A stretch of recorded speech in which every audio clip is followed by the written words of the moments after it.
Professor साहब ने जाना कुलधरा का इतिहास। डियर लिसनर, कल आपने सुना कि सौरभ और प्रोफेसर मिश्रा जो ठाकुर सम्राट सिंह जी से मिलकर सेटिस्फाइड थे, क्योंकि प्रोफेसर मिश्रा की बातों से लग रहा था कि जैसे उन्हें एक बहुत बड़ा सुराग हाथ लगा हो। सम्राट सिंह उन्हें अपनी पुरानी हवेली के बारे में भी बताते हैं, लेकिन उस हवेली के बारे में ज़्यादा कुछ नहीं बताते। और फिर वो ये बोलते हैं कि उनकी एक किताब है जो पहले के जो राजा लोग थे उन्होंने लिखी थी, पर ज़्यादा समय ना होने के कारण सौरभ और प्रोफेसर मिश्रा वहाँ नहीं रुकते और बाद में बहुत जल्द आने के लिए उनसे बोलकर वहाँ से निकलते हैं। यहाँ तक कल आपने सुना था। अब आगे सौरभ और प्रोफेसर मिश्रा अभी बहुत सारे सवाल अपने पीछे छोड़कर जा रहे थे, जिसका जवाब ढूंढने वो दोबारा बहुत जल्द आने वाले थे।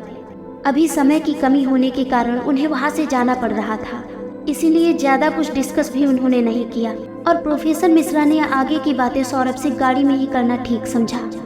रास्ते में चलते हुए प्रोफेसर मिश्रा ने सौरभ से कहा, देखो सौरभ, पहली बात तो जो भी बाकी बातें हुई मुझे नहीं पता, पर एक बात तो मुझे बहुत चुभ रही है कि ऐसा इंसान किसी को कैसे शादी के लिए मना कर सकता है, मतलब अपने ही बेटे को घर से निकाल सकता है। मुझे बहुत स्ट्रांगली लग रहा है कि वजह तो कुछ और ही है। सौरभ प्रोफेसर मिश्रा की ओर देखते हुए कहता है, कुछ और वजह मतलब? मैं आपका मतलब नहीं समझा सर, आप क्या कहना चाहते हैं? कोई और क्या वजह होगी? प्रोफेसर मिश्रा कहते हैं, पता नहीं, पर बात कुछ और है और इसका पता लगाना बहुत ज़रूरी है। अब चलो जल्दी गाड़ी तक चलते हैं, बाकी की बातें मैं गाड़ी में करना चाहता हूँ। और तुम मुझे ये बताओ कि जो पता चला है राजकुमार अंगद के बारे में, उसका क्या कनेक्शन है और राजा सूर से?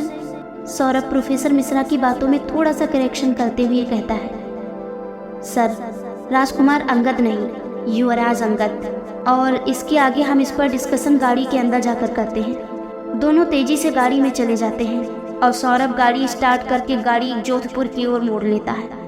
प्रोफेसर मिश्रा सौरभ से कहते हैं, अब बताओ क्या बात है? वहाँ कुछ ज़्यादा समय नहीं था और मैंने वहाँ तुमसे ये सब पूछना ठीक भी नहीं समझा। उसके आगे मैं क्या डिस्कस करूँ ठाकुर साहब से, मुझे नहीं पता था। हाँ, लेकिन अब इसके बाद हम इसके बारे में ही तैयारी करेंगे कि हमें पता क्या क्या करना है, क्योंकि एक के बाद एक जब भी हम नज़दीक जा रहे हैं अपनी मंजिल के, कुछ ना कुछ ऐसा होता जा रहा है या कुछ ना कुछ ऐसी बातें सामने आ रही हैं जिसके बारे में पता लगाना जरूरी सा लगने लग जा रहा है। अब जैसे तुम उस हवेली को ही ले लो, सौरभ प्रोफेसर मिश्रा से कहता है।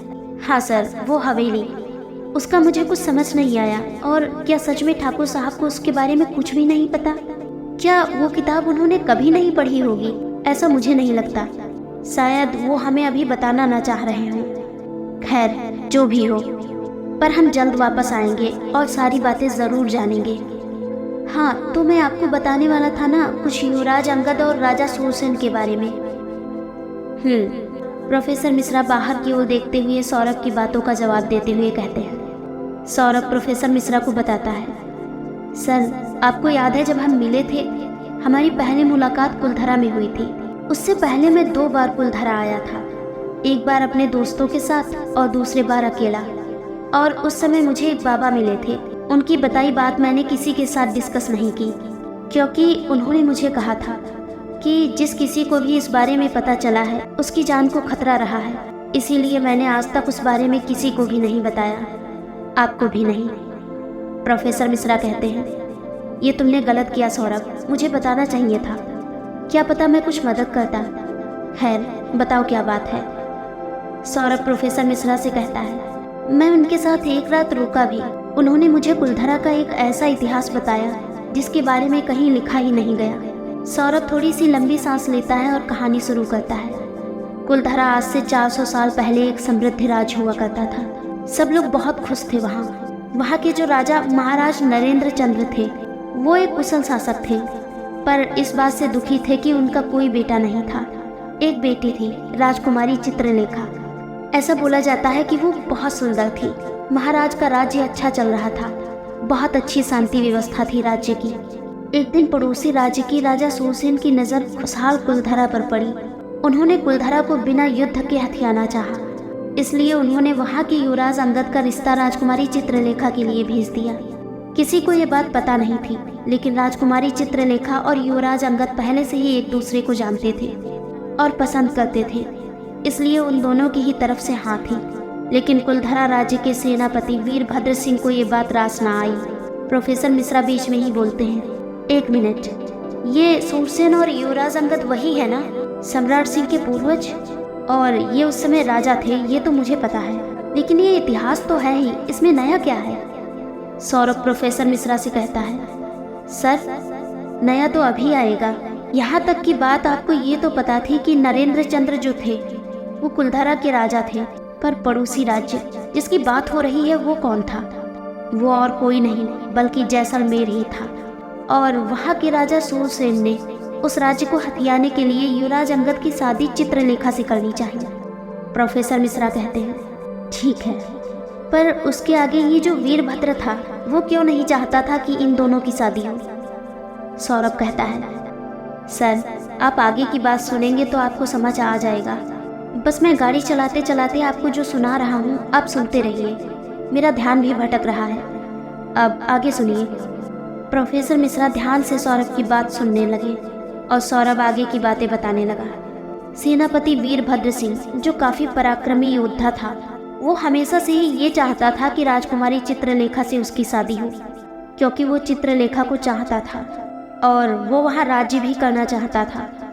लेकिन अब उसके मंसूबों में उसे पानी फिरता दिख रहा था। उसने पहले तो महाराज को भड़काने की बहुत कोशिश की, लेकिन जब बात नहीं बनी तो उसने और उसके कुछ आदमियों ने ये योजना बनाई कि युवराज अंगद को रास्ते से हटाया जाए। अब बस यही एक रास्ता बचा है। जिस दिन उन दोनों की शादी होने वाली थी उसके करीबन 4 से 5 दिन पहले ही उन्होंने युवराज को सोते समय मार दिया। चित्रलेखा को इस बात का गहरा सदमा पहुंचा। जब युवराज की हत्या की पड़ताल हुई तो मारने वाले में सेनापति तो नहीं परंतु उसके कुछ साथियों का नाम आया। तब महाराज सूरसेन ने कुलधरा पर आक्रमण किया, जिसमें महाराज समेत कई लोग मारे गए। सेनापति ने इस बात का फायदा उठाया और अपना पराक्रम दिखाकर महाराज सूरसेन की सेना को राज्य से खदेड़ दिया। इसके बाद उसने राजकुमारी चित्रलेखा से विवाह की घोषणा की। राजकुमारी चित्रलेखा को जब इस बात का पता चला तो वो वीरभद्र सिंह की चाल समझ गई थी, इसलिए उन्होंने कुलधरा को श्राप दे दिया कि यहाँ कोई साम्राज्य नहीं पनप पाएगा और ना ही यहाँ इस गांव में कोई बचेगा। और राजकुमारी चित्रलेखा ने भी खुद को खत्म कर लिया। प्रोफेसर मिश्रा फिर बीच में बोलते हैं, राजकुमारी चित्रलेखा और युवराज अंगद की लव स्टोरी का इतना बुरा हाल, जो भी हो, चित्रलेखा ने कुलधरा को श्राप क्यों दिया? और वीरभद्र सिंह, उसका क्या हुआ? सौरभ कहता है, वीरभद्र के बारे में तो मुझे नहीं पता, पर हाँ इतना उन बाबा ने जरूर बताया था कि ये सब वशीकरण के जरिए हुआ था। राजकुमारी चित्रलेखा पर भी वशीकरण किया गया था और उससे पहले वीरभद्र सिंह पर भी, क्योंकि वीरभद्र सिंह इतना डरपोक नहीं था कि किसी सोते हुए को मारे। प्रोफेसर मिश्रा कहते हैं, वशीकरण? पर किसने और क्यों? सौरभ आगे कहता है, इसके पीछे की भी कहानी है सर। उन दोनों पर ही वशीकरण प्रयोग किया गया था, जिसे करने वाला और कोई नहीं, उनके दरबार में ही रहने वाला एक ज्योतिष था, जिसे राज ज्योतिषी कहते हैं। लेकिन किसी को भी ये अंदाजा नहीं था कि वो काला जादू तंत्र मंत्र करता है और उसी ने ये सब खेल रचा। कुछ कहते हैं कि तंत्र मंत्र की ताकत से उसकी शक्ति इतनी बढ़ गई कि वो अमर हो गया, और कुछ कहते हैं कि वो खुद उस श्राप का शिकार हो गया और उन तमाम लोगों की तरह उसकी आत्मा भी कुलधरा में भटकती है। प्रोफेसर मिश्रा कहते हैं, स्ट्रेंज, कहानी तो बहुत ट्रेजिक है, पर बहुत बुरा हुआ। ऐसा बिल्कुल नहीं होना चाहिए था। और ये तांत्रिक, इसने ऐसा क्यों किया? और कुलधरा तक सीमित नहीं है का क्या मतलब है? सौरभ प्रोफेसर मिश्रा से कहता है, उसने ऐसा इसलिए किया क्योंकि वो किसी भी कीमत पर राजकुमारी चित्रलेखा को पाना चाहता था और हर वो इंसान जो इसके रास्ते में आ रहा था उन सबको हटाना चाहता था। इसीलिए उसने इस वशीकरण का सहारा लिया ताकि सांप भी मर जाए और लाठी भी ना टूटे। प्रोफेसर मिश्रा कहते हैं, जब उन बाबा को इतना कुछ पता है तो क्यों ना हम उनसे ही पूछ ले। सौरभ जोर से हंसते हुए कहता है, आपको क्या लगता है मैंने कोशिश नहीं की? लेकिन एक मजे की बात बताऊं, वहाँ कोई बाबा है ही नहीं। बाबा तो छोड़ो, कुलधरा के आसपास कोई गांव तक आबाद नहीं और वहाँ कोई नहीं रहता। मैं नहीं समझ पाया कि वो कौन था, लेकिन जो भी था उन्होंने मुझे ये बात बताई। समझ नहीं पा रहा क्या सच है क्या झूठ। प्रोफेसर मिश्रा कहते हैं, तुम्हारी बातें सुनकर तो मुझे डर लगने लगा यार। ये सब बातें तुमने अब तक अपने मन में दबा कर रखी हुई थी, लेकिन हाँ, अब तुम्हारी इन बातों से शायद हमें कोई हेल्प मिल जाए। ऐसा करेंगे, कुछ दिन में हम जैसलमेर दोबारा जाएंगे और इस बीच हम इन सब के बीच में कनेक्शन बिठा कर देखते हैं, फिर देखते हैं क्या मिलता है। अभी घर चलते हैं। सौरभ कहता है, घर ही चल रहे हैं सर, बस मैं थोड़ा थक गया हूँ, क्या आप गाड़ी चलाएंगे? प्रोफेसर मिश्रा कहते हैं, हाँ बिल्कुल माय बॉय, क्यों नहीं चलाऊंगा। एक काम करते हैं, मैं गाड़ी चलाता हूँ, तुम थोड़ी देर सो जाओ, ठीक है? सौरभ कहता है, नहीं नहीं सर, सोऊंगा नहीं मैं, बस थोड़ी देर आप चला लीजिए, मन में थोड़ा थकान सी हो रही है। प्रोफेसर मिश्रा और सौरभ दोनों ही सीट चेंज कर लेते हैं और प्रोफेसर मिश्रा गाड़ी चलाने लगते हैं। सौरभ अपनी सीट पर बैठा ही होता है कि अचानक उसकी आंखें बंद होने लगती हैं और वो सो जाता है। क्या इन सब बातों को जानकर प्रोफेसर मिश्रा सौरभ की कुछ मदद कर पाएंगे या फंसने वाले हैं दोनों और किसी मुश्किल पहेली में? आखिर क्या राज है वो हवेली का? इन सब सवालों के जवाब जानने के लिए बने रहिए हमारे साथ और कहानी को लगातार सुनने के लिए सब्सक्राइब कीजिए हमारा चैनल और सुनते रहिए ये प्यारी सी कहानी रिश्ता पूर्व जन्म का। धन्यवाद।